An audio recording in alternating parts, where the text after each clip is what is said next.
Hoje o dia foi de escândalos e polêmicas. Eu vou resumir tudo agora para você. Vou falar sobre um escândalo envolvendo uma família tradicional bolsonarista. Vou falar também sobre um escândalo envolvendo o STJ que está sendo investigado, minha gente. Adivinha pelo quê? Fica aí para você saber de tudo, tá? Tem ainda o Bolsonaro atacando o Flávio Dino, próximo de ser indiciado. Tem o Bolsonaro sendo humilhado pelo Ricardo Nunes hoje em almoço em São Paulo. E ainda vamos relembrar o momento em que o Eduardo Bolsonaro foi humilhado pela TV argentina. Mais um escândalo abala as estruturas da tradicional família brasileira. De quem eu estou falando? Estou falando do pastor Silas Câmara e da sua esposa Antônia Lucileia, que diz que não admite levar galho. Ambos são deputados federais. Ele é o atual líder da bancada evangélica no Congresso e ela utilizou as suas redes sociais para expor todos os podres e a crise no qual o casamento dela está enfrentando. É um casamento de mais de 35 anos e as declarações dela envolvem traições, alcoolismo, conflitos familiares e mais outras coisas. Nessa postagem, ela falou que não é mulherzinha para ficar com palhaçada cheia de galhos e diz que dá o troco na mesma moeda. Eu tô passado. Criticou a indiferença e a ausência dele na família. Falou que nem no dia das crianças o avô apareceu. Falou também que ele, o pastor, teria montado um bar dentro de casa. E além do bar, teria também montado um gabinete do ódio, semelhante ao do Bolsonaro, para propagar notícias mentirosas, e que ela teria desmantelado tudo isso. Eu não preciso dizer quem eles votaram para presidente e nem o espectro ideológico que eles seguem, né? É meio óbvio essa informação. E ele passou recentemente por um problema grave de saúde, teve que fazer uma cirurgia, e ela disse que nem isso foi suficiente para amaciar o coração dele.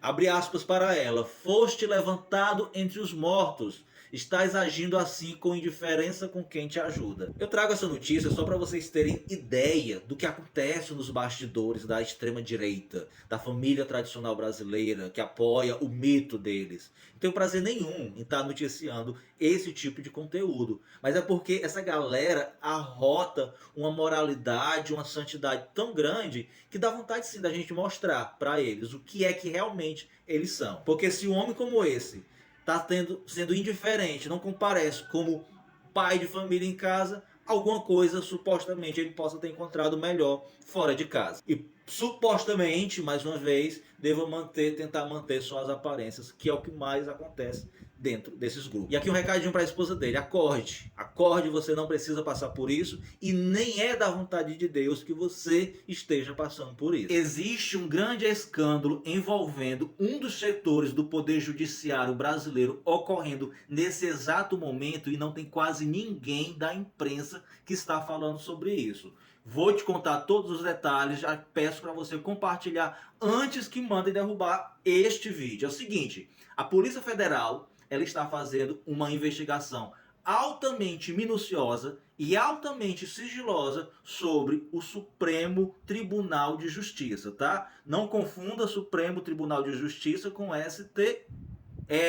Nós estamos falando da possibilidade de supostamente estar havendo venda de sentenças por servidores públicos no Superior Tribunal de Justiça. O presidente atual do STJ, o ministro Herman Benjamin, falou em entrevista que os ministros e os próprios servidores estão muito vulneráveis ao mau uso por uma minoria da minoria deste poder que cada um tem de trabalhar numa decisão judicial que depois será assinada por um juiz.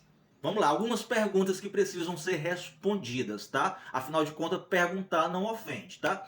Estaria o STJ sobrecarregado de trabalhos ao ponto dos seus ministros assinarem sentenças sem saber daquilo que eles estão julgando? Suponho eu que se o STJ está nessas condições, ele atualmente está inviável para tomar qualquer decisão no nosso Poder Judiciário. Outra pergunta: estaria envolvido o nome de ministros e quais ministros seriam esses que supostamente estariam vendendo sentenças? Porque até onde eu sei, até um presidente de uma associação comunitária, ele não assina nenhuma tomada de decisão sem antes ler os detalhes daquilo que ele está assinando. Quem dirá um ministro do STJ, a segunda corte mais importante. E por último, quem seriam essas pessoas beneficiadas e que supostamente estariam comprando essas sentenças? E só para concluir, por que o jornal Globo, por que a Folha de São Paulo e o Estadão estão simplesmente de boca fechada sobre isso? São perguntas que a gente espera que realmente possam ter respostas algum dia.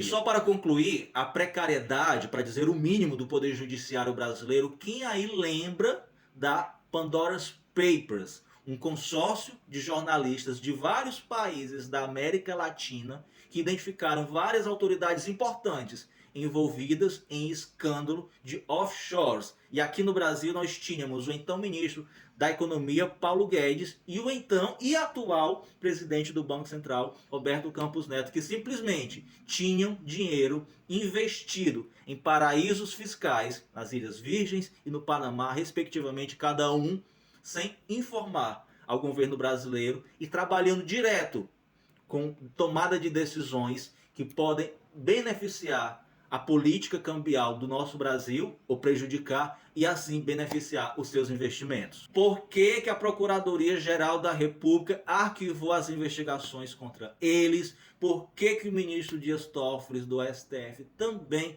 arquivou as investigações contra eles? Sendo que o Campos Neto ainda passou 2 anos trabalhando como presidente do Banco Central com essas offshores na ativa. E o prestes a ser indiciado pela Polícia Federal, Bolsonaro ataca Flávio Dino a respeito do 8 de janeiro. Ele compartilhou nas suas linhas de transmissão a seguinte mensagem, a pergunta que não quer calar: se o golpe era do Bolsonaro, por que o Dino apagou as imagens? Vamos lá. Primeiro de tudo, por que o Bolsonaro também não pergunta por que o Ministério da Defesa apagou as imagens do dia que ele mandou o Walter Delgatti Neto ir lá articular com os militares sobre o questionamento das urnas, entendeu? Segundo, não existia câmera na sala do então ministro da Justiça, Flávio Dino. Então, não tinha o que apagar lá. Bolsonaro, teu fim tá perto. Só te resta agora espernear, porque nenhuma decisão da Justiça até então tem sido favorável para você. Inclusive, a decisão tomada ontem pela primeira turma do STF. A primeira turma do STF negou em peso o recurso que o Bolsonaro tinha solicitado para voltar a ter contato com os demais investigados na trama golpista e reaver o seu passaporte. Ou seja, bebê, nem vai poder falar com ninguém e nem vai poder sair do Brasil tão cedo. E faltando apenas 5 dias para o segundo turno em São Paulo, e por insistência do Tarcísio, o Ricardo Nunes recebeu o Bolsonaro hoje para um almoço junto com outros empresários e deu apenas 3 minutos de fala pro coitado. Lembrando que o Ricardo Nunes não queria contato agora com o Bolsonaro, porque o Bolsonaro, além de não ter ajudado ele como deveria no primeiro turno, a essa altura do campeonato, que ele já tem uma certa distância nas pesquisas do Boulos, o Bolsonaro só poderia vir atrapalhar. Por isso que deu apenas 3 minutos pro miserável. E ele, para tentar se sair por cima, disse que jogou só no meio de campo em relação ao distanciamento com o Nunes no primeiro turno. E o Tarcísio disse que o candidato à presidência em 2026 é o Bolsonaro. Não vai não, viu, bebê? Ele não vai não. O filho do Bolsonaro, Eduardo Bananinha, foi tirado do ar ao vivo, agora há pouco tempo, na TV argentina, ao defender o porte de armas. Confira esse vídeo comigo. Um exame prático de disparo. Então, poner adelante armas de fuego para los ciudadanos significa dar condiciones para que tengan la legítima defensa, para que no sean majadas. Gracias, Mariano. Demasiada generosa es la Argentina y somos los argentinos para recibir a este tipo de gente, ¿no? Como você pôde ver aí no vídeo, ele estava defendendo o porte de armas para a população civil se proteger, algo que é responsabilidade do Estado, né? E aí o apresentador do programa pede para a equipe de reportagem cortar de imediato o sinal dele, a fala dele, e ainda fala mais, que ele diz assim: só essa generosidade, essa generosa que é a nação argentina para receber esse tipo de gente. Meu amigo, essa doeu lá dentro, viu?